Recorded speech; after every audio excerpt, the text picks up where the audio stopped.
Hi, and welcome to Red Reviews, the podcast where we talk about a variety of books from a Marxist and anarchist perspective. And once again, I'm joined by my co-host, Justin Clark. Thanks for joining me, Justin. Thank you for having me, Corey. Very excited about tonight. It's good to be back. We've had a little bit of a holiday break. We're back. We're reinvigorated. As Bobby Jindal once said, we're tanned, rested, and ready. That's right. And I'm very excited. Tonight is the first episode of the 5th season of Red Reviews. That's right. I'm very proud of the work that we've done over the last 4+ years. And I look forward to continuing to do more and more episodes.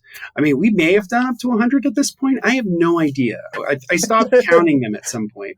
I think it's technically 60-something. 60-something. Okay. That makes a lot more sense.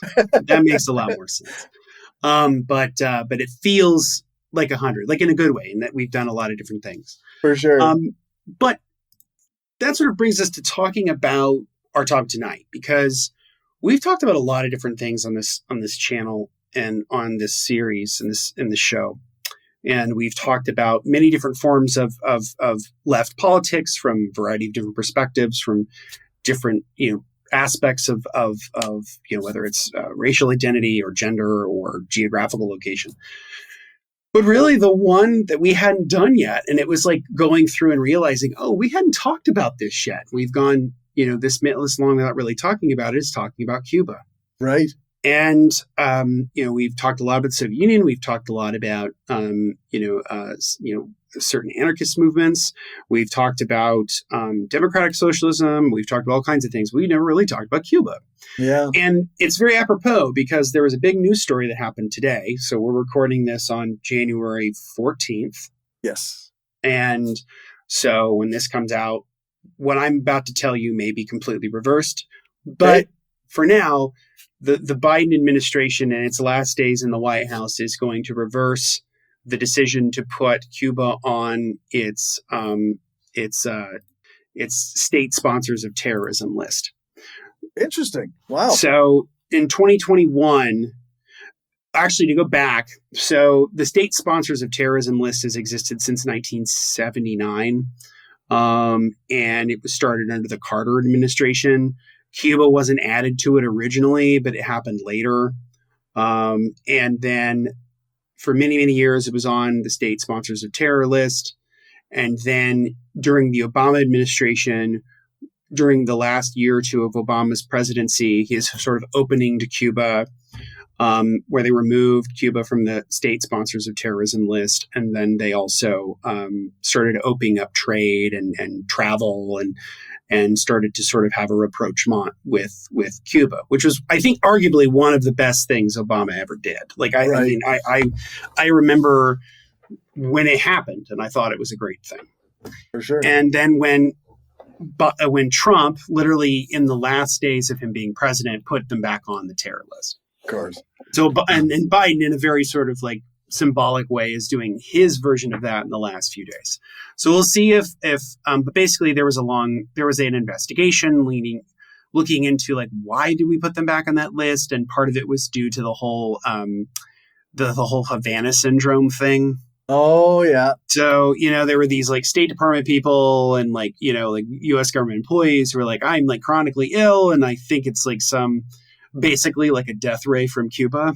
They sort of said that like Cuba had like this like weird weapons technology that could beam like it was like sonic technology. Super kind of sonic technology that would like make you sick.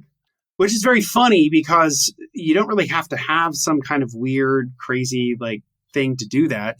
Just put a bunch of fucking data centers in a small town, which is what happened in Texas. We talked about this on the From episode about technology. Like there's this small town in Texas that they got kind of taken over by crypto bros, and they put a bunch of data centers there, and data centers are loud. And so there's this like hum that went through the town, and it actually did make people sick, but it was real. Havana syndrome was not real. And so the decision was made largely after an investigation where they basically said like an assessment had been completed that, this is from The Guardian, has been completed. We do not have information that supports Cuba's designation as being a state sponsor of terrorism. Cool. Which, first, the obvious is, of course you don't, because it's fucking Cuba. Like, what are they doing? right? Not to mention the fact the Soviet Union doesn't exist anymore. Yep. And it hasn't existed for, 30 plus years. So there's no reason for Cuba to be on this list other than just retribution. Anti-communist nonsense. Yeah. Anti-communist nonsense. And we'll talk a little bit about that more tonight. But, how did Cuba get to the place we're in today? Like, why is Cuba sort of seen by the U.S. the way that it is? And how did Cuba become this sort of island of, state socialism that does a lot of good things and some not so good things, but it does a lot of really good things, especially when it comes to education and health.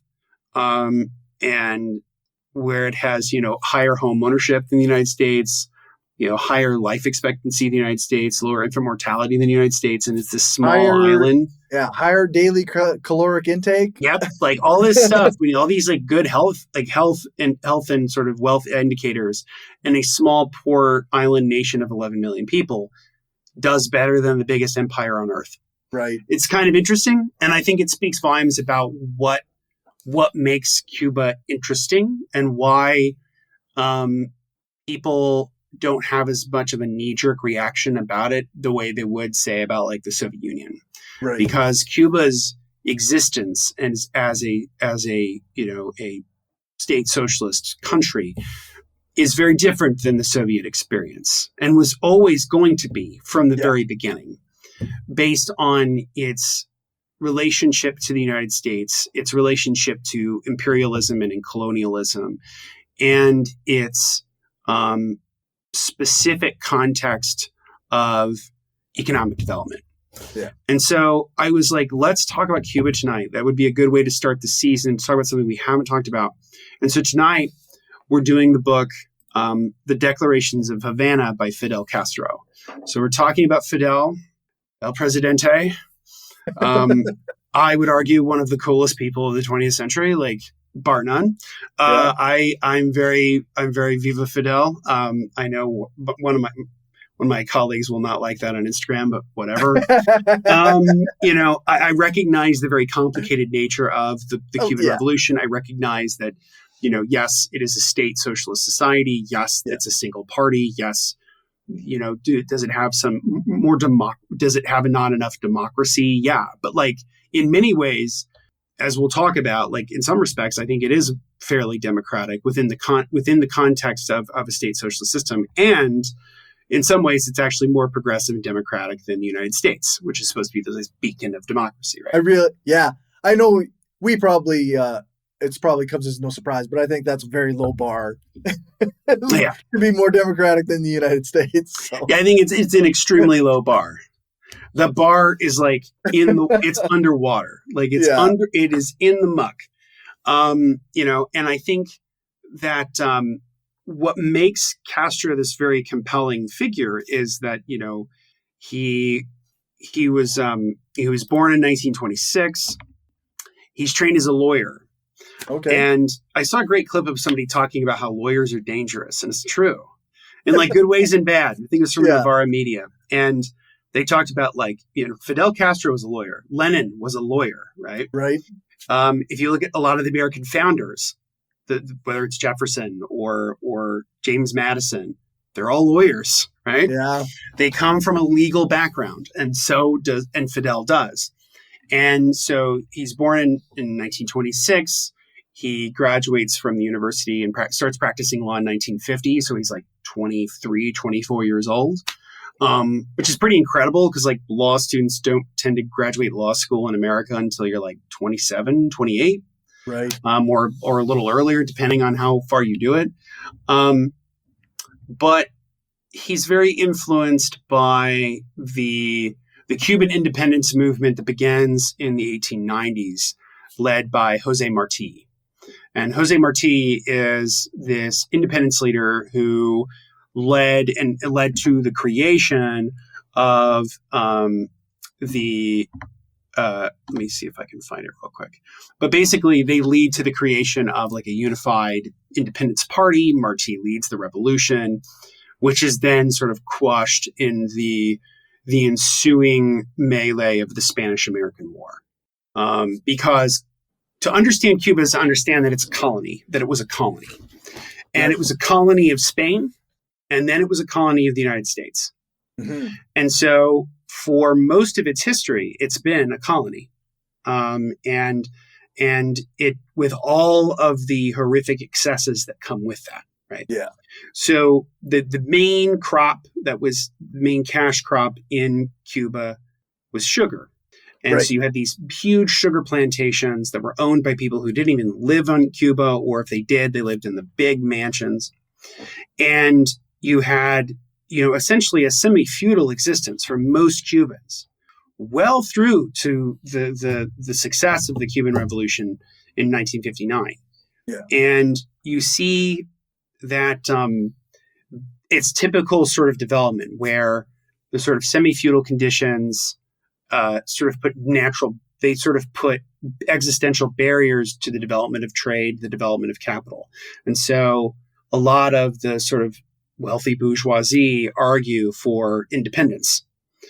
This is the same logic as the French Revolution. It's the same logic as the American Revolution, where the sort of liberal bourgeoisie elite recognizes that the semi-feudal nature of the society is stagnating it, not allowing it to truly progress and become more economically successful and socially successful. So we're going to abandon these previous state of affairs. We're going to break our ties with Spain. Right. And so you see for, basically nearly 100 years, you have the first, declaration of rebellion against Spain by Carlos Manuel de Céspedes in October 10th, 1868. And then, of course, later on, you would then have Jose Marti and him founding of the Cuban Revolutionary Party in 1892. So for many, many years, there's just sort of a sequence of these sort of despots that control Cuba as a colony of Spain.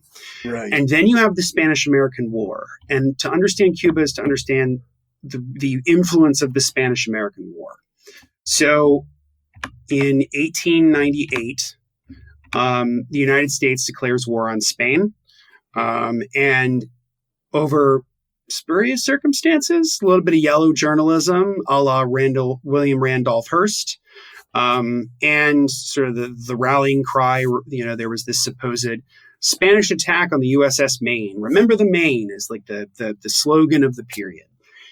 It's unclear whether the Spanish actually attacked the Maine or not, but the Spanish-American War was good for the imperial purposes of the United States for two very clear reasons. One is Cuba, and the other one is the Philippines. So Cuba and the Philippines are both controlled by Spain until the Spanish-American War. When the Spanish-American War ends in 1899, it sets these two countries, which will eventually be independent countries, on very different tracks. Right. So if the Philippines stays essentially a colony of the United States until after World War II. And the reason I know that is because one of the high commissioners of the Philippines, one of the colonial leaders of the Philippines, from the early 1930s or the mid 1930s to the mid 1940s was Paul McNutt, who was a former governor of Indiana.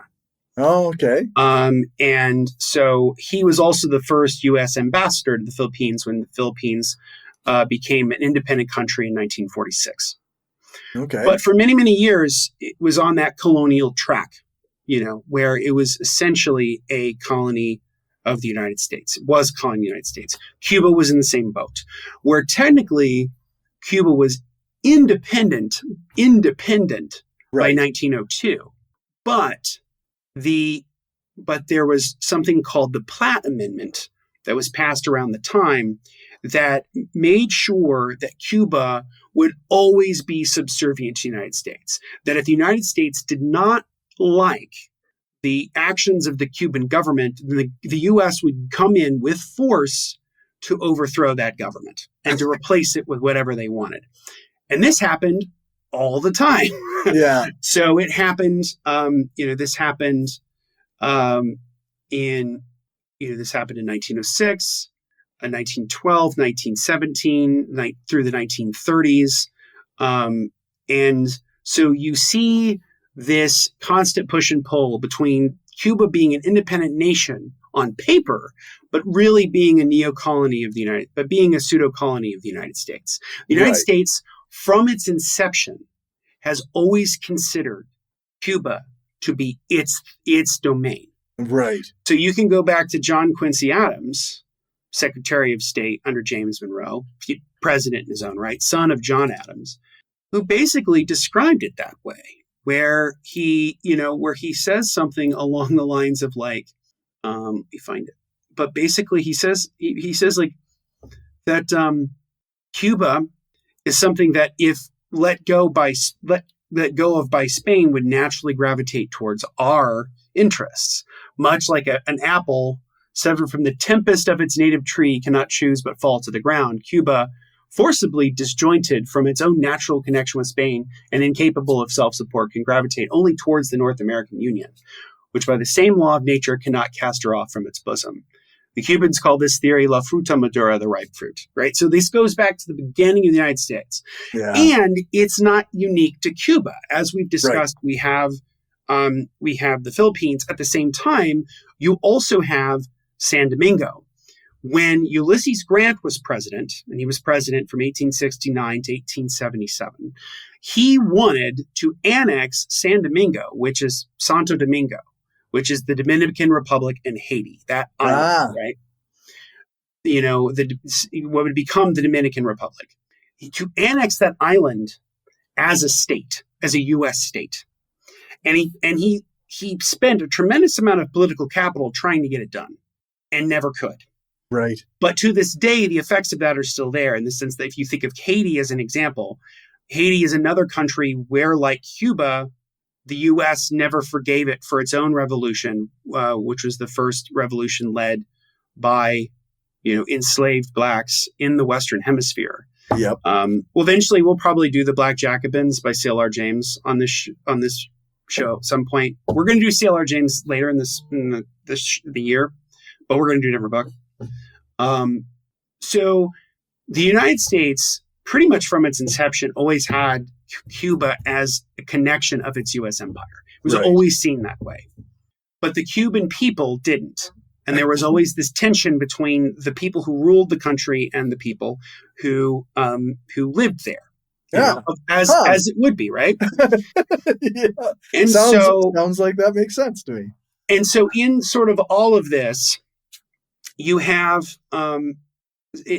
within all of this, you have a leader by the name of Fulgencio Batista. And Batista was the last leader of Cuba before the Cuban Revolution in 1959.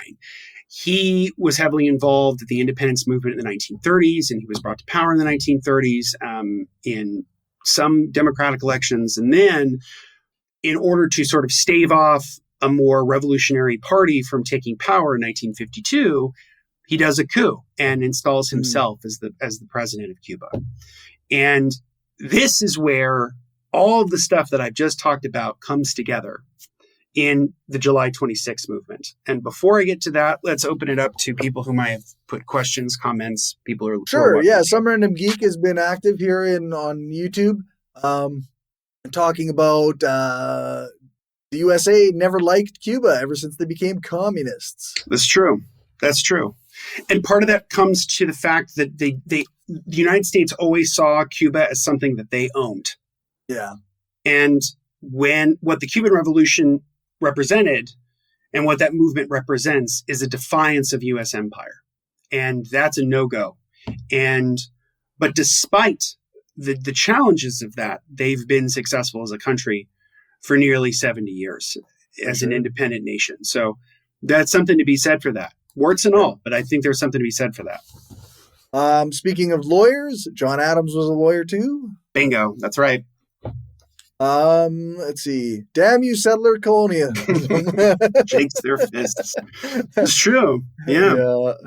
And then lastly, if we don't like your government, we'll overthrow your government. The U.S. foreign policy in a nutshell. Absolutely. I mean, absolutely, right? So that comes out of, especially in the Americas, in the Western Hemisphere, that comes out of a policy called the Monroe Doctrine.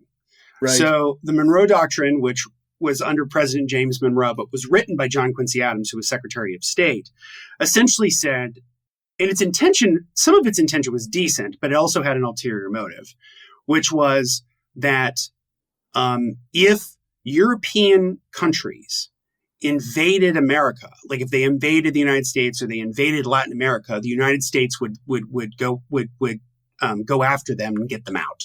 Right. And the sort of the official reason for that is like, we believe in self-determination. We believe in an America for the Americas. Like that's what we believe in. But underlying that really is the U.S. This belongs to us all. Like this belongs to us. This belongs to the United States. This is our turf. And that essentially becomes the case under President Theodore Roosevelt with what was called the Roosevelt Corollary.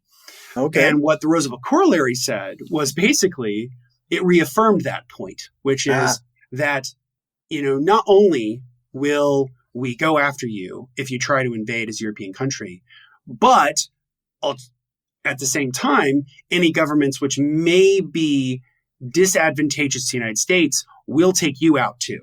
Yeah. And so, and that is the democratically elected or not. Democratically elected or not, right? And they will take you out. And so there's a litany of the history of this, which we'll probably talk a little bit more about actually in the postgame.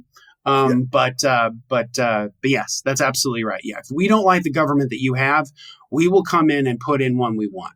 Yeah. That is all we have for comments for now. Well, thank you for being here, Some Random Geek. So that kind of takes us up to July 26, 1953. July 26, 1953 is a very important date in the history of Cuba. It's very important in the history of the Cuban Revolution. This is the date where Fidel Castro, with many other revolutionary leaders, led the attack on the Moncada and Bayamo barracks in Oriente. And it's the birth of what it then becomes the July 26th movement. And they essentially try to do a revolution. They argue that, Fulgencio Batista is an unelected, autocrat. He's a dictator. He's not, the people had no say in him coming back to power. We have a right to overthrow him. Yeah. And at first it looked like it might have had succeeded.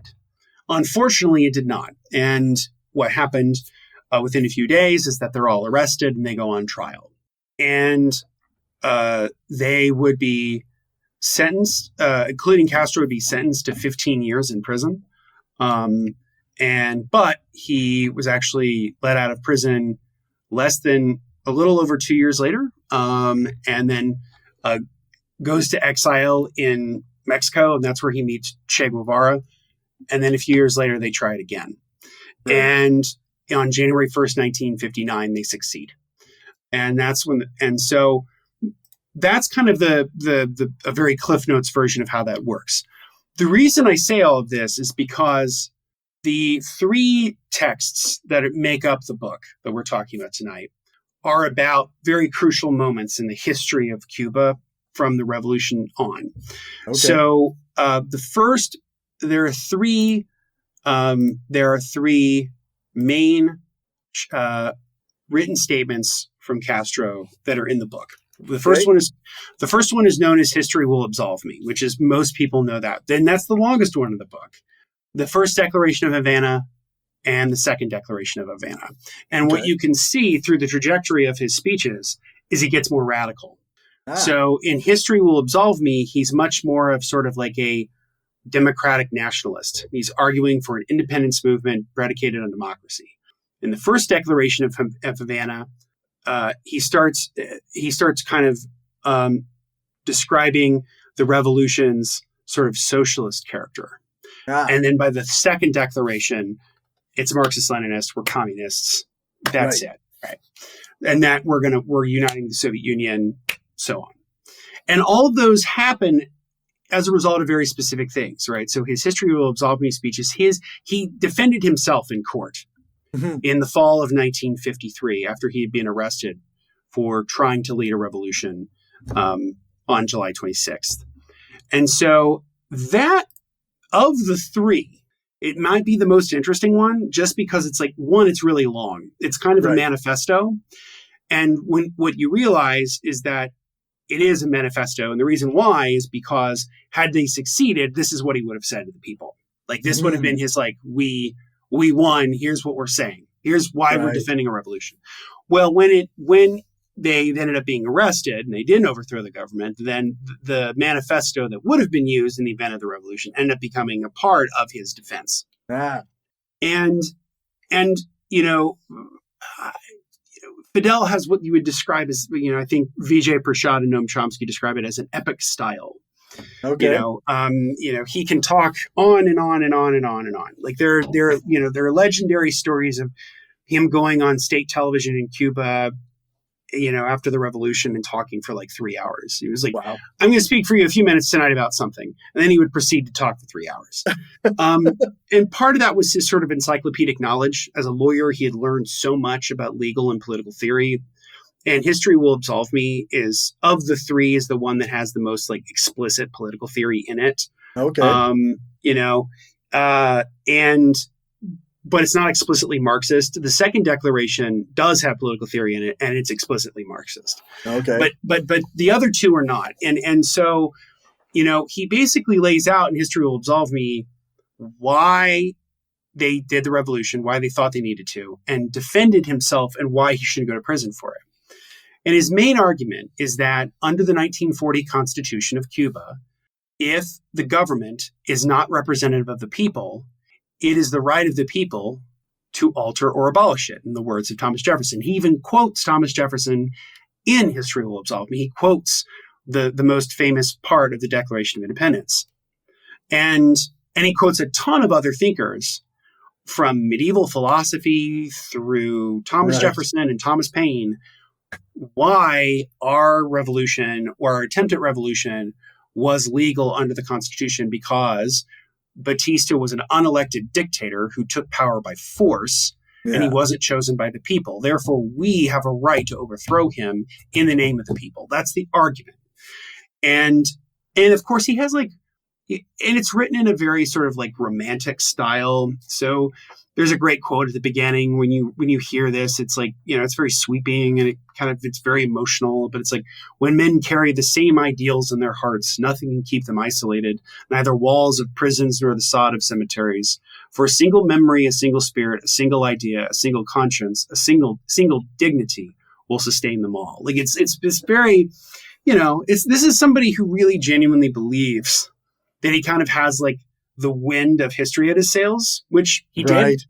And so, you know, so let's go into talking about what that particular revolution would have done. So in that manifesto, History Will Absolve Me, he sort of lays out revolutionary laws, what they would have done had they taken power. The first thing they would have done was proclaim that the Constitution of 1940 was the supreme law of the state until the people decided to change it. Second revolutionary law would have granted property to all planters and sharecroppers and squatters, and the state would indemnify the former owners on the basis of the rental. So it's basically like giving land back to the people, and the former owners will take care of you, but we're giving the land to the people. The third law would have granted workers and employees the right to share 30% of the profits of all large industrial, mercantile, and mining enterprises, including the sugar mills, which is important because a lot of Cuba's economy is based on sugar and other raw materials. The fourth revolutionary law would have granted all planters the right to share 55% of the sugar production and a minimum quota of 40,000 arrobas for small planters who have been established in 3 or more years. So again, it's like, we're going to give the land back to the people. Peace, land, and bread. This is very Lenin, right? Like he clearly had read Lenin at this point and other revolutionary leaders, but that's exactly what it is. Because again, if you think about Cuba, Cuba is very similar to what Russia was in 1917. It's semi-feudal. Its capitalism is rather primitive. It's, you know, so it's this alignment between the revolutionaries and the proletariat and the peasantry. Like they all go together, right? Let's see. The fifth revolutionary law would have ordered the confiscation of all holdings and ill-gotten gains of those who had committed frauds during previous regimes, as well as the holdings, ill-gotten gains of their legatees and heirs. Now, a lot of what happened here would happen after 1959. They would distribute land back to the peasants. They would do profit sharing in the industries. They would do collective ownership. There's all kinds of stuff they would end up doing after 1959. And it's always kind of interesting when you see them lay out the policy, and then Tariq Lee's notes in the back are like, yeah, they ended up doing most of this. Yeah. Which is kind of neat. And so, but there's a couple of different other things in The History Will Absolve Me that I wanted to talk about. First is a quote of his. It's just a quick sentence, but I think it's an interesting point to talk about maybe some of the tension between whether it's sort of a radical nationalist movement or Marxist sort of political philosophy and anarchism, where he says a line where he's like, in this present day world, social problems are not solved by spontaneous generation. It's a very interesting quote, right? Because we've talked a lot about the show, about the sort of the benefits of spontaneity. So we've talked about that. We've talked about Daniel Guerin. We've talked about Rosa Luxemburg, right? And there's something to be said for that. Revolutions are not dinner parties. They're not something that sort of, they don't get neatly done and tied up in a bow, right? Yep. But at the same time, I think that you have to be open to the possibility of things maybe not going quite exactly how you want. And so there's a certain level of spontaneity that has to happen. Yeah. You can see his evolution of this by the time you get to the Second Declaration, because he says something that doesn't like to contradict this, but it puts a little like asterisk next to it and goes, it's not actually quite this simple. And and he talks about later on what he calls divisionism. But I wanted to throw that quote out there and kind of get your thought on that. Let me hear it again. So in this present day world, social problems are not solved by spontaneous generation. Yeah. I think it seems right. Like their problems generally aren't solved by spontaneous generation. Yeah. They take much work to build up to solutions. Whether you see that work at play in the forefront or not, like there's usually work going on to solve problems long before they're actually solved. That's true. I think that's totally right. And I think that in the modern world that we live in, where nation states have so much immense power and planning, it's important not to be completely spontaneous and to have some kind of real dedicated political program and plan to carry said program out. But I do think it's interesting because I read that and I went, ooh, I might bristle on the anarchists a little bit, but maybe not. Yeah, maybe I was wrong. I think it goes both ways. You gotta be. So he has like this, again, he has this like long section where he's like talking about the constitutional like authority that he had to carry out the revolution. And then he has like this whole section where he like quotes Montesquieu, who is like one of the great Enlightenment thinkers of political philosophy, very, very influential in the American Revolution, where Montesquieu talks about a distinction between three types of government. And the first one is the Republican form, wherein the whole people or a portion thereof has sovereign power. The monarchical form, where only one man governs, but in accordance with fixed and well-defined laws, and the despot form, where one man without regard for laws or rules acts as he pleases, regarding only his own will and his whim. So he's making the argument that Batista is the last of those three. Right. And that's the reason we led the revolution. Yeah. He also talks about the idea of natural rights. So like, classical liberal philosophy is big about natural rights. We'll talk about more of that when we do Matt McManus's book on liberal socialism. But what's fascinating is the way that he sort of frames the idea of natural law and natural rights.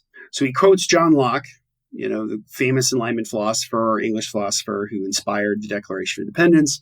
And he also quotes another French legal theorist named Léon Duguay, and who he argued that all governments were answerable to what he called natural law or the rights of social need. Okay. And I loved the idea of like, we're actually defining what natural law is. Because in classical liberal philosophy, natural law is not always clearly defined. It's part of the reason why Jeremy Bentham, a generation after a lot of the original Enlightenment thinkers, called natural rights nonsense on stilts. Yeah. Because it's not predicated on anything. But if you can tie the notion of natural law to something like social need, because, we all live in a material universe where we have material needs. Those needs need to be met. Those can almost always have to require social solutions and so on. So that's great. The other, and then, he quotes the Declaration of Independence, and which even to this day, I mean, like if you talk about, I'm reading a book right now on the Declaration of Independence and the influence of Enlightenment philosophy. So this was really interesting to tie what Castro's writing here to what I'm reading, because they're, because he wasn't stupid. Like that's what makes people like him interesting. Ho Chi Minh did the same thing, where they're these radical Marxists, but they're using political philosophy of their enemies against them, which is, I think, fantastic. Like and he does this a lot more in the second Declaration of Havana, but it's right. Like, when Jefferson wrote that whenever any form of government becomes destructive of these ends, the life, liberty, and pursuit of happiness, is the right of the people to alter or abolish it and institute new government, laying its foundation on such principles and organizing its powers in such form as to them shall seem most likely to affect their safety and happiness. Like, boom, right there. Like, and it's like, that is a clear moral and intellectual defense of revolution. Yeah. And so you hear that, America? You hear that, America? Like, you know what I mean? Like I genuinely believe that if you took some quotes of Thomas Jefferson's and you just read them to people, or other founders, and you just read them to people without telling them who they are, they would be like, well, this is some socialist shit or whatever. Yeah, that's right. It's like they do with Jesus, right? It's the thing. But it's fascinating. And so he goes through all of this litany. And then, of course, the last line is, condemn me. It does not matter. History will absolve me. And it's like, that's such like a badass move. Like, I'm sorry. Like, and I understand Fidel's a very complicated figure, and he is, but that is so fucking cool to be like, history will absolve me. And he was kind of right. Like it's very rare that you have somebody who's writing a political document who's sort of predicting his own success, and then he is successful, right? Yeah. And I think that's particularly in the context of Cuba, he was definitely absolved by even the people, not just because his government ruled, but the people themselves absolved him of his guilt. Absolutely. And so that's absolutely right. And so 1959, you have the revolution. Then you have, right out the gate, the United States has like lost its brain. Like it's like because before, by the time you get to the revolution in 1959, Cuba is sort of a semi-colony of the United States that's run by the mob, that has, rampant corruption, violence. It has gambling, it has prostitution, it has all kinds of forms of vice. It's sort of this cheap island that people go to get the rocks off, that's 90 miles from the coast of the U.S. Yeah. And the Cuban Revolution puts an end to all that, says, we're done with this. We're done. And we're going to change the country. And they do. They fundamentally change the country. And so what they start doing is, within a few months of 1959, they do the urban reform law, where they decrease they decrease rents by 50%. They do agrarian reform in May of 59. They eventually start developing their relationship with the Soviet Union. And they sort of ink an oil sugar deal in February of 1960. They start developing economic planning under what's called the Just Plan, which is very similar to Gosplan, which was done in the early years of the Soviet Union. And then you get to October of 1961. Now, 1961, why is that important? That's when Kennedy becomes president. Okay. So in the last days of the Eisenhower presidency, Dwight Eisenhower was president before Kennedy, the United States starts to sort of cut its ties. So within months of the revolution, the U.S. does economic sanctions after agrarian reform, where they give the land back to the peasants and they kick all the rich assholes out. And so Kennedy becomes president January 20th, 1961. Within a matter of months of 1961, you have the Bay of Pigs, the Bay of Pigs invasion, where the United States, through the CIA, tries to do a coup and kick, and they fail. And they fail spectacularly, so much so that Kennedy said he wanted to smash the CIA into a million pieces. Yeah. And so, from right out the gate, you have all of these things kind of happening at the same time. And so this is some of the context for the first Declaration of Havana. Okay. Which is the second declaration, or the first Declaration of Havana, sorry. The first Declaration of Havana, let me see real quick. There we go. The first Declaration of Havana is published on September 2nd, 1960. This is where you're starting to see the shift in political philosophy from sort of a democratic nationalist movement to being explicitly more socialist. Right. And so they lay out their declarations, what they want. And so they say, like, the National Assembly of the People of Cuba strongly condemn the imperialism of North America. So you're getting a very clear anti-imperialism message that you don't get in History Will Absolve Me. And then they reject any attempts to perpetuate the Monroe Doctrine. So we talk about that. That's in the first declaration.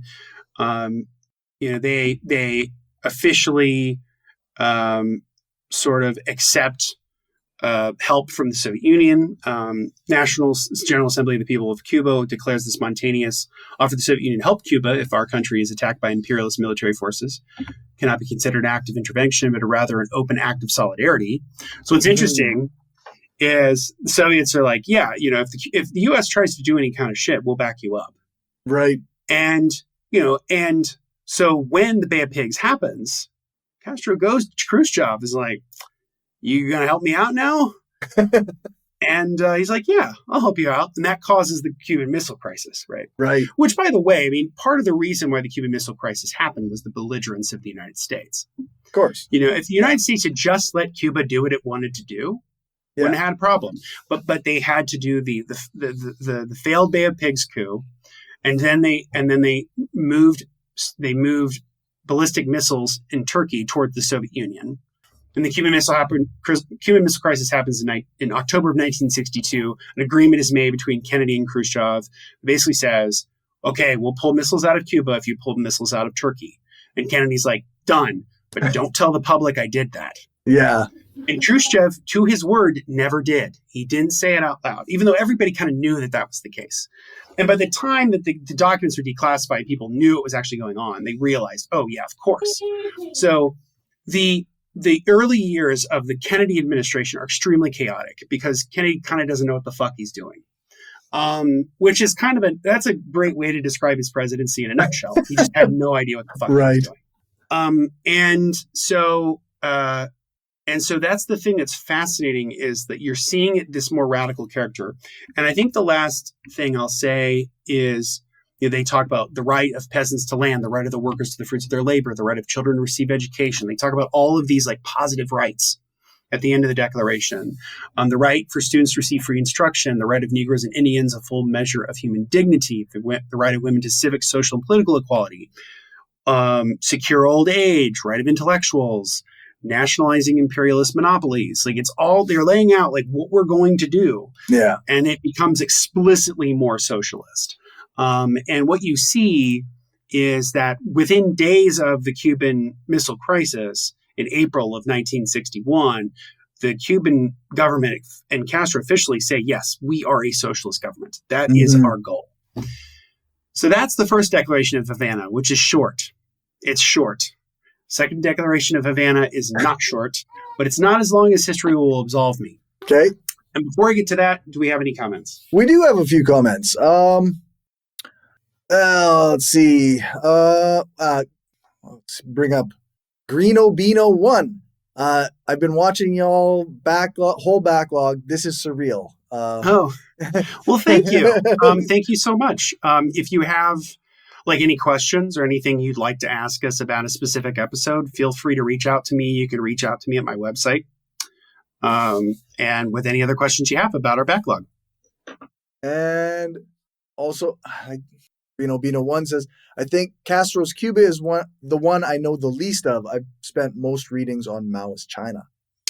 Likewise. So most of my study has been of the Soviet Union. So I know the Soviet Union a lot better than I know Cuba. But having read the Declarations of Havana, and then to prep for this episode, I also read Noam Chomsky and Vijay Prashad's newest book on Cuba, which is an excellent little book. I highly recommend people read too. I think if you read these two books together, you get a good starting picture. Right. And then I'll read Fidel's autobiography. And then there's another book about Fidel by Tad Zolk that I guess is also very good that I have too. But those are longer, bigger works. If you ever want like a podcast to listen to about Cuba, Blowback did a season on Cuba. Oh, cool. And it's one of my favorite seasons of theirs. I quite like that one. It's awesome. That's awesome. That's a cool show. I need to listen to more. Yeah. It's very, very good show. Yeah. So some random geek said, yes, the CIA, when we were talking about the Bay of Pigs. Yep. And what's really... Oh, yeah, go ahead. I was just going to say, and Velkin999 is here, just hanging out. Thank you guys so much. So to get back to your point, some random geek about the CIA and Bay of Pigs, what's fascinating is a lot of the guys who were involved in the Bay of Pigs in 1961 ended up being the plumbers. They ended up being the people working for Nixon during Watergate. Oh, yeah. They were Cuban exiles. They were like sort of Cuban nationals who had left the U.S. or had left Cuba for the U.S., who were involved in the Bay of Pigs, would help Nixon do the Watergate break-in in 1972. And so some of them ended up going to prison. Some of them ended up going to court for it. It's very fascinating. Like the whole story of how the Bay of Pigs and Watergate are like tied together. Very interesting stuff. Nice. I guess Grino Bino just made a couple comments. I've been studying various branches of socialism. I started in the Marxian tendencies of the Frankfurt School, then read Marx and Engels more. And now I got to you both after reading Kropotkin and Berkman. Oh, cool. Yeah. Berkman is not someone we've done on the show. I think that was someone we could totally do. I think there's a new edition of one of his books out. They just did I think PM Press or AK Press just did a new edition of Emma Goldman's essays. Cool. Anarchism and other essays, that book that we did on the show. Yeah. I mean, I come from the Frankfurt School's great. So like, for me, when you're thinking about like, it's like Adorno and Horkheimer, Walter Benjamin, and Fromm. Erich Fromm is kind of tied to the Frankfurt School, but isn't necessarily of their line, right? He's more of the Marxist humanist tradition, which is what I come out of, which is like Erich Fromm and Ernst Bloch and Raya Dunayevskaya and others who sort of take inspiration from some of the early Marx writings. But yeah, it's a very rich tapestry, and that's why we do the shows, to give people a sense of like the wide breadth of left philosophy out there, because I genuinely believe that if we ever have a revolution that brings forth a socialist or communist society, it will be one that kind of takes from all of these different things. Yeah, for sure. So then, Greenobino01 says, yes, AK Press is doing an ABC of Anarchism new edition. Yes, they are. Yeah, that's really cool. That's really, really cool. I'll probably pick that up. Velkin999 says, Kropotkin is my big favorite. I still haven't read all of his work, sadly. Yeah, I think he might be my favorite anarchist too. I like him. Although I do have a lot of love for Daniel Guerin, who kind of fits in the middle between Marxism and anarchism. Right. Some random geek says, I like Berkman and Goldman a lot. Oh, yeah. Emma Goldman was awesome. If you kind of want to learn a little more about her, like sort of atheism and humanism, I have an essay about Emma Goldman's atheism and humanism on my blog. Emma Goldman has my heart as an anarchist. I get it. Yeah. So, yeah. The revolution where I'm not allowed to dance, right? That's right. Green Albino 1 says, I began thanks to Herbert Marcuse. Without him, I'd not be here. Nice. Okay, so you're going to like later on this year, we're going to do One Dimensional Man on the show. We're going to do Very cool. Marcuse. We've not really touched too much on the Frankfurt School beyond Fromm. So eventually we're going to do Benjamin. We'll do Benjamin. We'll do Marcuse, and we'll do Adorno at some point. But yeah, I'm not as familiar with them, but I'm one book I need to really read that you've probably read if you're kind of steeped in Frankfurt School is Grand Hotel Abyss, which is like a history of the Frankfurt School. Okay. It's on my shelf right over there. It's always the mirror. I'm always not sure right there. But I need to read that book. And really, my friend Nick, who is an expat, he lives in Germany. He knows his Adorno and he knows his Benjamin better than I do. But Benjamin is somebody we'll talk about too. Cool. Yeah. So then some random geek said, I'd really like ABCs of Anarchism. Cool. Maybe we'll do that. I mean, I know people are like, we want to try to do a healthy balance between Marxist stuff and anarchist stuff. Yeah. We're going to do Bakunin later in the year. We're going to do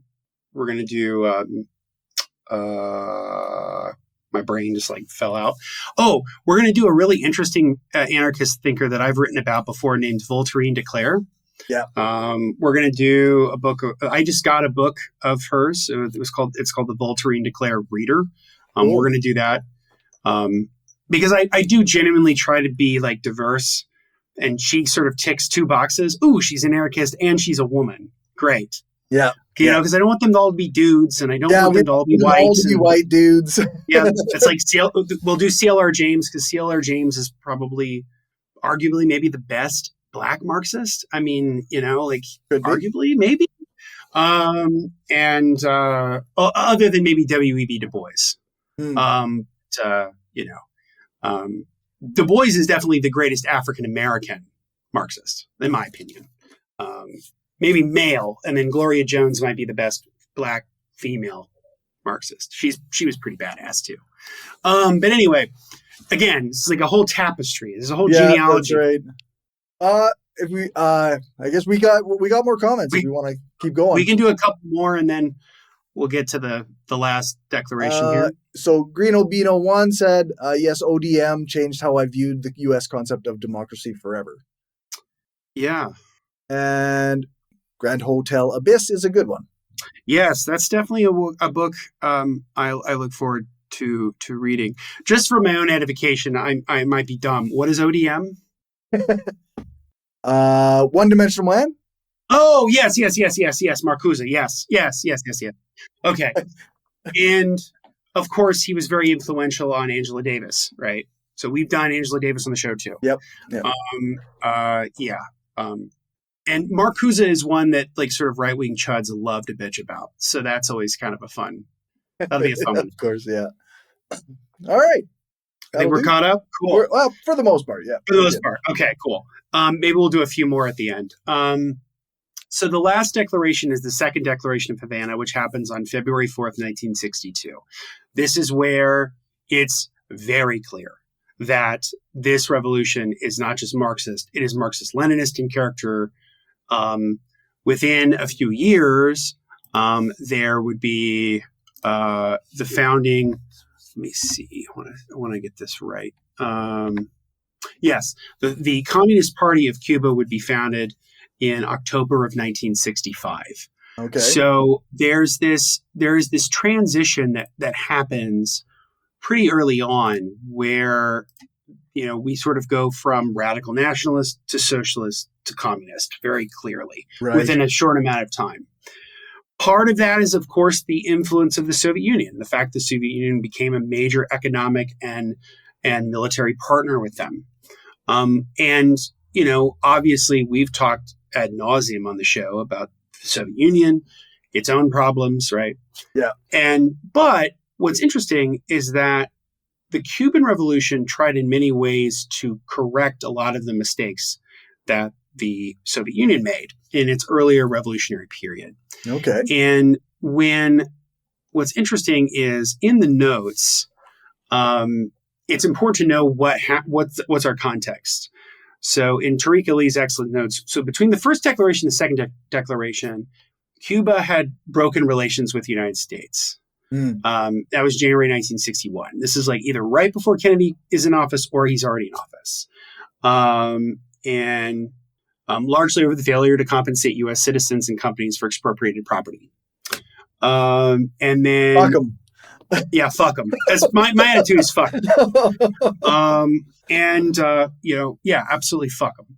But what the specific context, the reason that this declaration was done was it was at what's called the Organization of American States, which is the OAS, which is this massive governmental organization that is sort of kind of like the NATO of Latin America or Central and South America.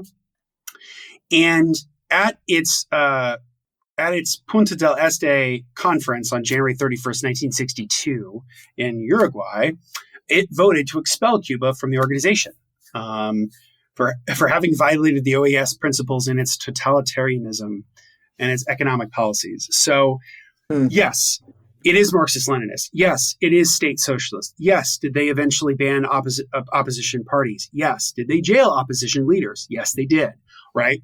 But these are all of the birth pangs of revolution, right? I mean, when you're trying to institute socialism in a country, in an island that is 90 miles from the Florida coast, which is a part of the biggest and most powerful empire in the history of the world, what are you going to do? Yeah. And so the Cuban Communist Party in its founding in 1965 was sort of the congealing of different revolutionary parties and organizations into one that would then be stronger than they would be apart. And that's true. I mean, I think that, obviously, like, we can certainly criticize the imprisonment of dissidents. We can criticize the lack of opposition political parties. We can criticize the fact that Castro was in power for as long as he was. Yep. Having said that, though, it's not like the public didn't want it. Like, the majority of the Cuban people wanted this. It's not like they didn't. And, there's this idea sort of propagated by the gusanos, right? The people who leave Cuba who are like right-wing pieces of shit. Yeah. The gusanos, which is, worms. That's what gusano means. They begin to operate essentially like AIPAC would be. Right. And have like this outsized influence on American politics, especially conservative politics. Although both major parties in America sort of love the Gusano assholes. But Republicans tend to love them more. Democrats don't get any love back, despite, yeah, that's right.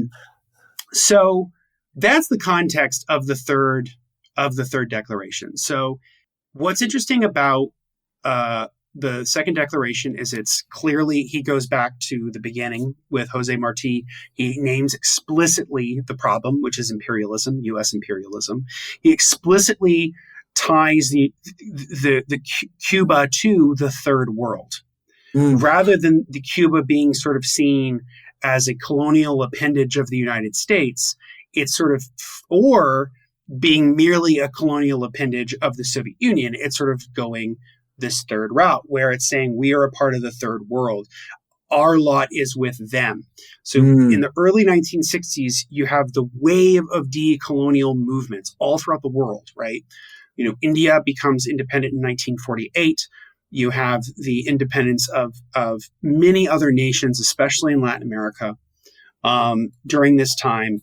And so there's a steadfast commitment to anti-colonialism and anti-imperialism. Those are the two pillars, right? So you have all of that. He lays out the problems. He lays out how we got here, right? So he talks about the Platt Amendment. He talks about the numerous American interventions. He talks about the vast, absorption and usurping of wealth from Cuba and the third world to what we today call the imperial core, right? Then they would have called it the first world, or the West, or the Western nations. Or the global North.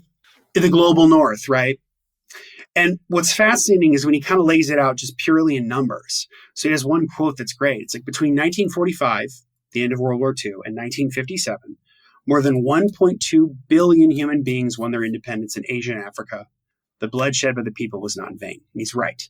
So he's tying Cuba's history and Cuba's trajectory with the trajectory of all of these independent movements. Right? Yeah. The other key element here is that China becomes independent and communist in 1949, a decade before Cuba does, right?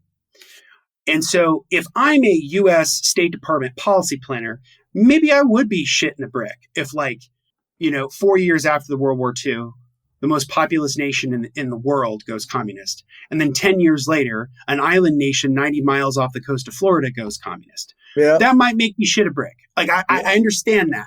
There's a logic to that makes sense, despite the fact that I don't believe that. I'm just saying that makes sense, right? Yeah. If you're living in the early 1960s, there's, I think at this point, it's a third of the world is communist. Right? Yeah. And if you're ideologically committed to the capitalist United States project, right? Yeah, for sure. If you're committed to the West's imperial project of plunder, then of course this is going to be a problem for you. Yeah. And he lays this out very explicitly. History will absolve me. There's really no bashing of the United States at all. There's not, it's not really there. There's no serious critique of U.S. imperialism until you get to this. And so he writes about that. And so he basically lays out, he says when he's talking about Punta del Este, the conference that happened in 1962 of the OAS, where they kicked Cuba out of the OAS, at Punta del Este, a great ideological battle unfolded between the Cuban Revolution and Yankee imperialism. He often refers to Americans as the Yankees. I kind of like that. Who did they represent there? For whom did each speak? Cuba spoke for the people. The United States spoke for the monopolies. Cuba spoke for America's exploited masses. The United States for the exploiting oligarchical and imperialist interests. And so he talks about how they claim that we're this super totalitarian movement or whatever, but that's like throwing stones at glass houses. So he has these really great long sections of the economic imperialism, the exploitation of agricultural workers and the working poor in the third world. He talks about he's very explicit about the racism that exists in the U.S. and by colonial and imperial powers. And so he actually explicitly says this. He says, what alliance can the system of lynching and brutal exclusion of the Negro, and that's the term he used then, we wouldn't say that now, but of the Negro, offer the 15 million Negroes or 14 million mulattoes of Latin America, who know with horror and rage that their brothers in the North cannot ride in the same vehicles as their white compatriots, nor attend the same schools, nor even die in the same hospitals. So he's saying it right out. He's you want to call what we're trying to do, you want to call us totalitarians. You want to call us totalitarian. You're the largest empire on earth, where nations quake from your mere footsteps, right? Yeah. And he also talks about sort of the disparities in education. So he's the United States might give 8 or 9 years of schooling to its population, 15 years or older. In Latin America, which he says is plundered and pauperized by the U.S., which is true, has a level less than 1 year of approved schooling in the same age group. This is something that would change in the Cuban Revolution specifically. Yeah. And so you have all of this. And then he also, towards the end, talks about what is the role? What is the role here, right? So again, it's very Leninist in that it's this connection of the proletarian class, the revolutionaries, and the peasantry. And the peasantry are super important because they're the majority of the population, right? So this is Lenin, this is Mao. It's very traditional. But he has something here at the end that I really, really liked. And it's something that is a great quote that in some respects sums up the mission of our show in a lot of ways. So he says, divisionism, a product of all kinds of prejudices, false ideas, and lies. Sectarianism, dogmatism, a lack of broadness in analyzing the role of each social layer, its parties, organizations, and leaders, make difficult the necessary unity of action of the democratic and progressive forces of our peoples. They are defects of growth, infantile sicknesses of the revolutionary movement, which must be left behind. This is good. I think this is right in the sense that the left will only be successful if it puts some of its petty divisions aside and has a big tent that takes on capital directly. Yeah. It's the only time it's ever it's the only way it's ever worked. And so, why could Cuba do what it did? Because it had an alliance with the Soviet Union. Yeah. Because it had an alliance with China, which it still has an alliance with China today. Like, it's that they've built an alternative of economic and social system that sort of flies in the face of whatever the U.S. decides to do. Yeah. And, he also talks about the duty of a revolutionary. He says the duty of every revolutionary is to make the revolution. It is known that the revolution will triumph in America and throughout the world, but it is not for revolutionaries to sit in the doorways of their houses waiting for the corpses of imperialism to pass them by. So it's this very active approach. It's like, be a part of the solution, don't be a part of the problem. Yeah. And I think that that's easier said than done, especially from our vantage point living in the imperial core, right?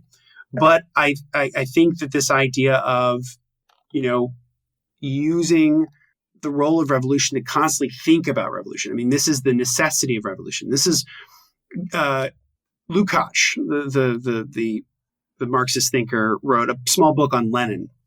And in that, he says one of Lenin's core lessons, one of the core lessons that we learn from Lenin is the necessity of revolution, that it is such a core component of what is required of the moment that we don't lose sight of that it becomes not just a rallying cry, but it becomes a big part of our everyday being, that it's a mode of action as much as it is a mode of thought. This is, I think, what Castro is getting at here. He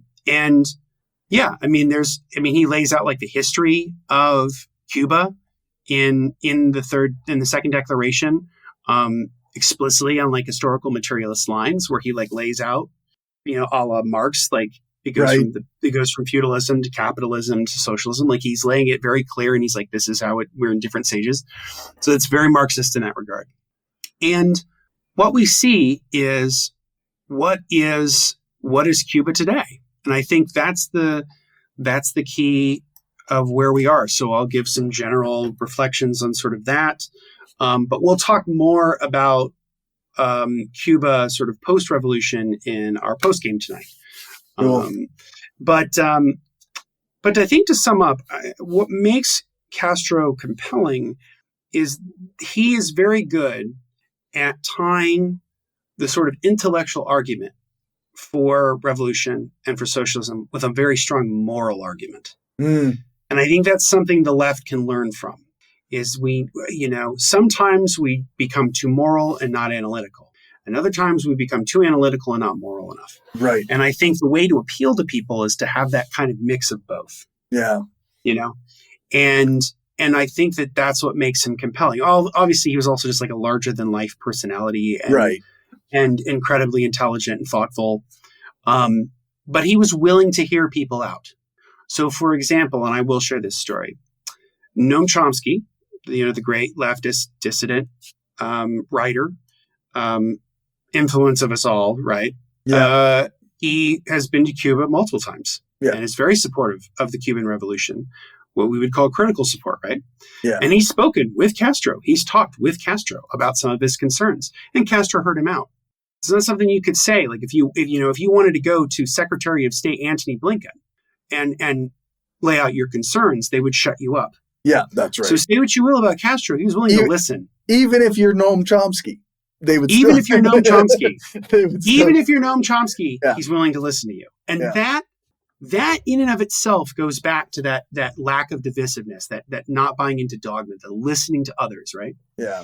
And so, without a doubt, like it's important to recognize that there are severe limitations within the Cuban model because it's state socialist, because it's experienced a 60+ year embargo from the United States. Yeah, that's right. Where the embargo was formally adopted in 1962, sanctions started in 1961, and then some other sanctions start within months of the revolution in 1959.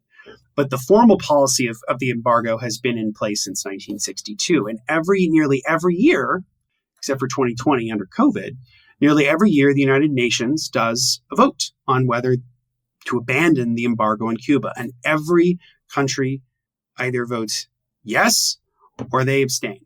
And There's then the only two United nations, States. the United States and Israel Yeah. are usually the only two. And in one year, it was the United States, Israel, and Brazil. And that was because of, what's his name, being the head of the country at the time. What is his name? It's killing me. Lula's in power now. Bolsonaro. Yes. When Bolsonaro was the head of the Brazilian government in 2018, they did the vote. It was United States, Israel, and Brazil. And so, of course, the fascists voted against. Of course. I mean, of course. Yeah. And so there's a lot of other history here. We bring us up to the present with Biden removing Cuba from the list of state sponsors of terror, which is like obvious because come on,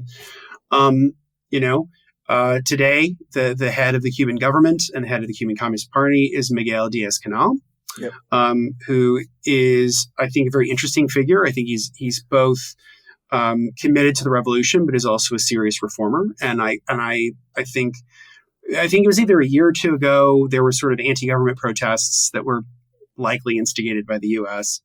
And they were sort of piddling, but people were like, "Oh, good, the Cuban government's going to fall," and all this. But then, like the pro-revolutionary forces, the people who had defended the legacy of the Cuban Revolution, they came out in droves, right? Like they believe in their revolution. The people of the country believe in it, and so maybe there will be a time where it does open up politically, but that has to be in the context of the country itself and whether the public actually wants it. Yeah, I think so.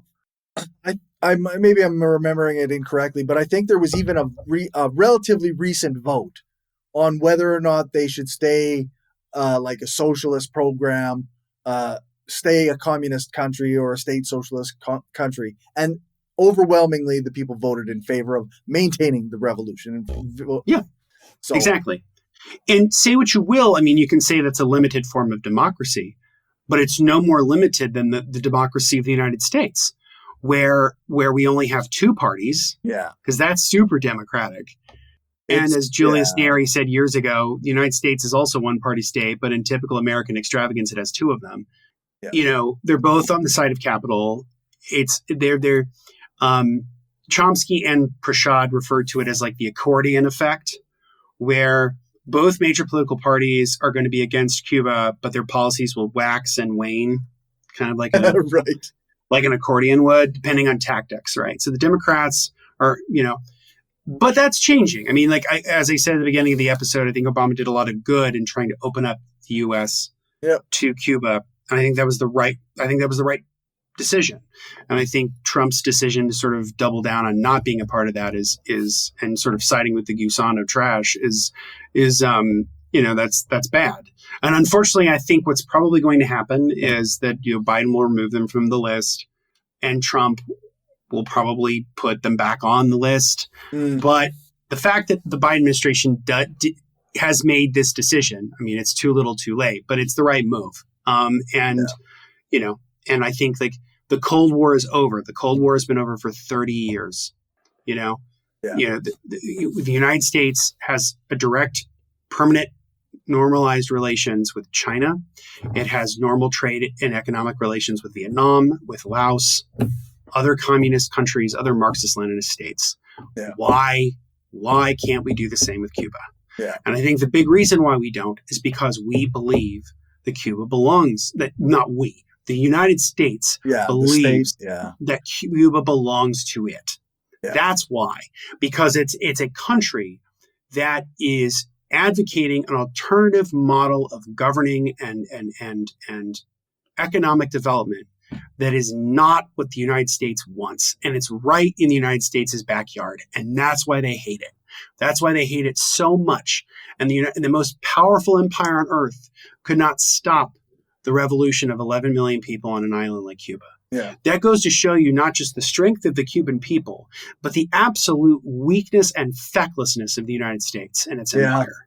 Yeah. And the fact that the United States couldn't do anything then, and they can't do anything now other than economic warfare you know, Yep.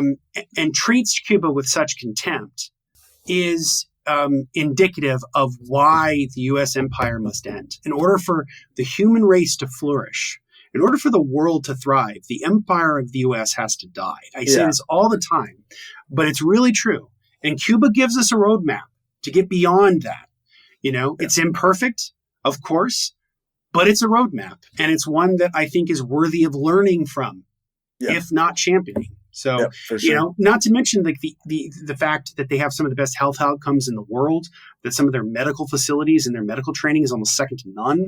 The fact that, you know, you have incredible education, that their literacy rates are much better than the United States. People actually read in Cuba still compared to people in the US who don't read much of anything.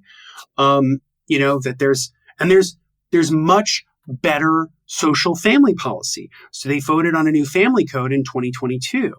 Which wildly liberalized not just social relations for gay people, but also for trans people.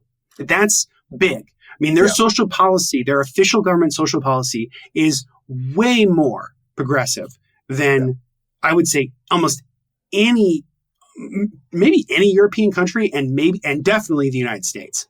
Yeah, for sure. So these are all things to applaud. But it's also important to remember, this is state socialism. It's a one-party state. It is severely limited in its approach. But it's not to say that it's not something worth learning from. So in 2009, I went to Cuba. I was only there for 2 weeks, I think. But I was there with a person who grew up in Cuba. So we went to see his family farm and whatnot. And many of the people there were still extremely poor, but there's, I mean, a lot of reasons for that you can explain because of embargoes and whatnot. Like all the cars are 50 years old, right? Because they aren't allowed to get new cars. But one of the things that I was a conservative at the time. So even the thing that struck me as a conservative was that there was nobody laying about. Everybody was contributing to society. When you graduate from high school, you are allowed to go to university for free, or you're given a job, or you join the military. Those are what, you know, so everybody is part of society and everybody's contributing to society. And if you don't like your job that you're given, you're not forced into that role. Or at least they weren't when I was there. You were allowed to change jobs. So it was, as a conservative at the time, who was like, I cared about like, quote unquote, fiscal responsibility. That seemed very good to me, like as a person of that perspective. And now looking back on it, I kind of see it as more authoritarian than I might prefer because of my anarchist tendencies now. But I have a soft spot for Cuba, the country. I find it to be, a project that I admire, even though it isn't exactly the thing that I would want. Yeah, I agree with you 1,000%. And you know, I think it's one of the countries, like if I like my bucket list, I would love to go to Cuba someday. It may not happen, but I'd love to. You know, I was really hoping after the sort of the liberalization under Obama, you know, I was like, oh, good, we're on like the right path here. Within a few years, I could probably go to Cuba. It's gonna be a lot harder now. But I'm with you on this, and I think that, you know, the difference between like Cuba and say like a country like Haiti is Haiti's very, very poor, but Haiti is also sort of a neo-colony in the United States. And it's had multiple coups even within the last 15 years. Yeah. It's never really been able to develop independently from the grip of U.S. imperialism. And as a result, not only are the people poor, but they have almost no hope. And the thing that you read over and over again and different things about Cuba is that, they may not have a lot, but these are people who have a lot of hope. Yeah. And they have a lot of, and they have a lot of self-respect. Yeah. And I think that's great. Like, I think that, you know, Cuba is an example of how you can build a society that takes care of other people and takes care of where we take care of each other when you don't have a lot. Yeah, exactly. It's kind of remarkable what they do, even though they don't have a lot, like compared to say like the United States. It just makes you realize how just like disgusting and wasteful and horrible the United States is, like relative to the for all of our Canada too, for all of our luxury and extravagance and whatnot, we don't care about each other. We No. don't contribute. Like, not everybody who is working is contributing in a way that makes them feel fulfilled to their community. Like, it's absurd how we think we're living the best life, and it just seems like Cuba gives it the lie. Yeah, I agree. And the fact that they do it in such conditions makes you wonder what they could do Yeah. without the trade embargo on them. Yeah, It reminds me of a great quote, a music quote, where Bob Dylan is talking about Brian Wilson, the songwriter of the Beach Boys, wrote Pet Sounds, all these incredible songs. And Bob Dylan made a great point, which is that Brian Wilson's deaf in one ear. Right. And so Bob Dylan's like, he made all that music with one ear. Imagine if he had two. Yeah, that's right. Yeah. Yeah. It's like Cuba's doing all this with one ear. Imagine if they had two. Yeah. And that's the thing. I think, that's a great way of thinking about it in my book. And yeah, I mean, learning more and more about Cuba gives me a tremendous amount of respect for Cubans and the Cuban Revolution. And it makes me absolutely loathe and hate U.S. empire more. Like, it's the great beast that must be slayed in order for humanity to fucking actually progress forward. We have to kill U.S. empire. And it's interesting. It's very, very interesting. And it's a great story. And it's one that people can learn from. And I highly recommend it. So definitely check this out. Most of Castro's writings are on the Marxist Internet Archive. You don't have to buy the book that I had. But if you're interested, you can always reach out to me. I'm happy to provide a copy of the book for you.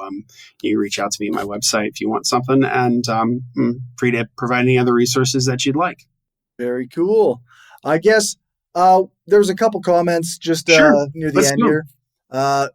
Green Obino one said, "My perspective on the world changed once I studied Immanuel Wallerstein, because he shows how liberal democracies feed as core nations off of the periphery, nations like Cuba, Mexico, and the global south." 100%. Yeah, that's great. Also, Marcuse makes explicitly clear in one of his late works that all leftists must be ready to rail against monopolies, no matter their disagreements. That's true. I think that's true. Centralized power is worth criticizing, whether it's corporate power or governmental. Yeah. Some random geek said, yes, the hashtag SOS Cuba, which I always read as so scuba. I just, yeah, that's funny. That's right. That was the hashtag. Yeah. And I think that's pretty much everything. Cool. Yeah. So I guess, what do we cover next time? Oh, we're off next time. Are we off next time? Are we off next time? Let me check real quick. Let me see real quick. Maybe we're on next time, but then off the one after that. We are not off next time. We're off the time after that, because February 11th we will be off, folks, because that is when we'll be having our big 200th anniversary celebration at the United States Library where I work. So we're doing the big bicentennial party. So I'll be at that. So that's why we're not doing the February 11th show. But what we're doing next episode will be January 28th is when we'll be here. Right. Same bat time, same bat channel, 7:30 EST on YouTube or Twitch, I think. And Twitch and Facebook. And Facebook. Okay. So next time, I was debating on whether or not to put this book in the list for the year. It was sort of dependent on who won the election. Oh, yeah. And so since Trump won the election, I think it's really important for us to really nail down the problem of Christian nationalism in America. And a big reason why Trump came to power is because of Christian nationalism, not just the first time, but especially the second time. Yeah. And so we're going to be doing the book, The Power Worshippers Inside the Dangerous Rise of Religious Nationalism by Catherine Stewart. She's an excellent investigative journalist. She's also well known for her book, The Good News Club, where she kind of exposes religious organizations using public schools in inappropriate ways. And so we're going to talk about all of the real problems of Christian nationalism in America and their implications as we go into the second Trump era. Right. Jeez. Okay. So, and I guess that just leaves, where can people find you? So you can find me at justinclark.org. The website's right there. I'll be having a new piece coming out on the blog this week. It's my essay. It's called Obsession and Desire. I'm talking about Stephen King and John Carpenter's Christine, which is one of my favorite movies. I read the book. The essay is sort of an analysis of the film and the book, kind of compares the two. Spoiler alert, I like the movie better than I like the book. Oh, geez. I like Stephen King as a writer a lot, but much like The Shining, the movie The Shining is better than the book. And the book, Christine, is very good, but the movie is better in certain ways, and I explain in that essay why I think they're better. This year is 2025. This year is the centennial year of Gore Vidal. He was born in 1925, so I'll be having two pieces coming out later this year about Gore Vidal. One is just the Gore Vidal retrospective. I've been reading all of his works over the last 2.5 years. And then the second one is a retrospective on his wartime pamphlets, which we covered on the show during the war in Iraq, and Green Day's American Idiot, which is an essay I've been sort of germinating on forever and ever and ever, but eventually I'll get out. And I was like, well, I was going to get it out for the 20th anniversary of American Idiot, which was last year, but I'll do it for this year for the centennial of Gore Vidal. But so I'm trying to put more on the blog this year, trying to write more, trying to put my thoughts out there more alongside the show that we do. And as always, please consider becoming a patron. Patreon.com/skeptical leftist. You will get access to the pre-games and the post-games.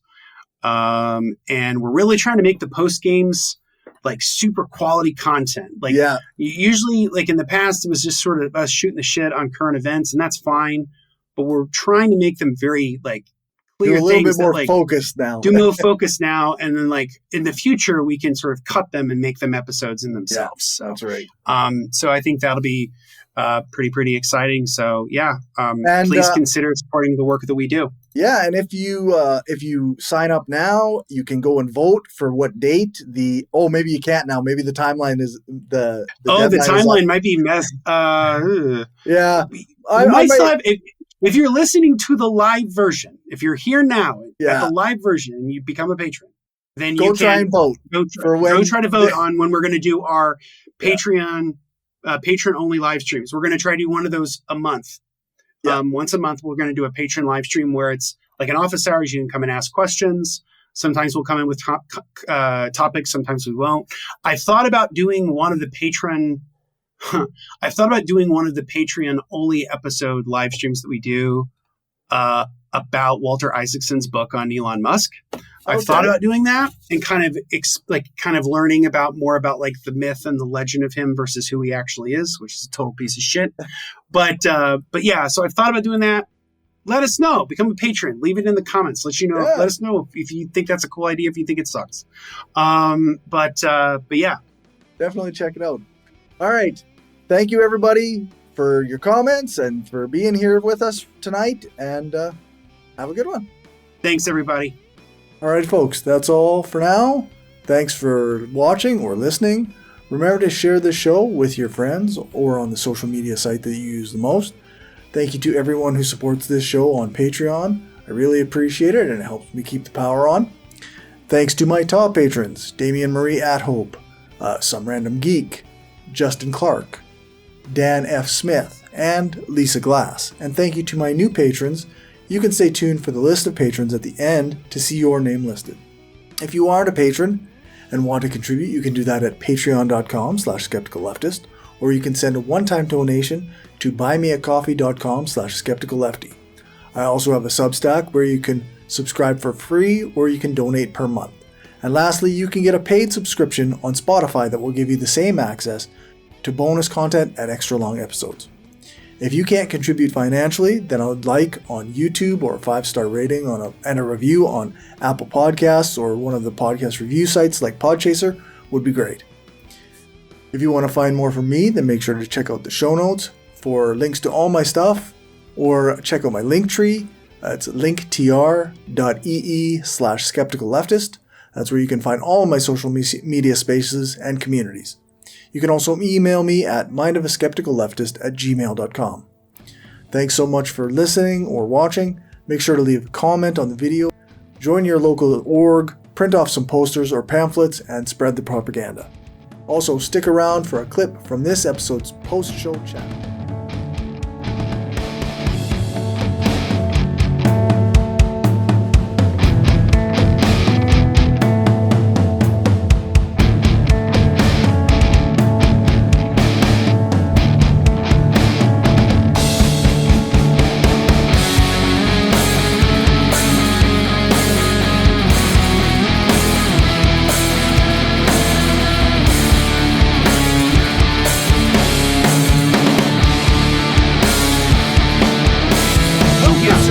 Like when and how many people suffer as a result, because I totally agree with that. It's just like how can a government even say that, while they're spending millions on war in Ukraine, while they're spending millions on genocide in Palestine, like while they're maintaining more military bases around the world than any other country, like than every other country combined, basically. Pretty much, yeah. I mean, and it's by a mile. Like, by a mile. Ugh. Yeah. Yeah, like, how can you justify, there's conditions. We can't just give California money to help our citizens. Yeah. Like, how can you do that? There's got to be a breaking point. There does.